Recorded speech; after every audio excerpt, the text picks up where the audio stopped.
5 mind-blowing facts about cats. Number 1. Each cat's nose is formed of a unique pattern of ridges. Pwede itong ihalin tulad sa tao na may mga individual ridges ang ating mga daliri. Kaya kung may scanner para sa nose print ng pusa, hindi na siguro sila kailangan i-microchip. Number 2. Ginger cats are mostly male. Tricolored cats naman are almost always female. This has something to do with genetics. 80% of ginger cats are male and 20% are females. For tricolored or calico cats naman, extremely rare na makakita ng lalaking calico at usually may health issues ang mga ito at sila ay sterile. Number 3, Lydia the cat can perform 24 tricks in 1 minute. Kung akala ng iba hindi pwedeng turuan ng tricks ang pusa, nakakashock malaman na si Lydia the cat can perform 24 tricks sa isang minuto. Kaya kung tinuturuan mo ng tricks ang cat mo, go lang. Number 4, cats have a total of 32 muscles in each of their ears. Amazing, di ba? Dahil dito, nagagawa ng pusang iikot ang kanyang tenga ng 180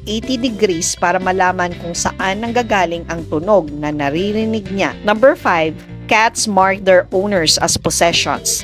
May scent glands sa mga pusa sa kanilang cheeks, paws, and flanks. Ang flanks ay nasa side ng kanilang katawan between their chest and tail.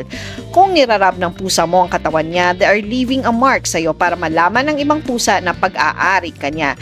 Kaya kung sa tingin mo, ikaw ang may-ari sa pusa, sorry guys, baliktad po, siya ang may-ari sa iyo. Hanggang dito na lang muna. I hope na gusto nyo ang video natin ngayon. Thank you for watching.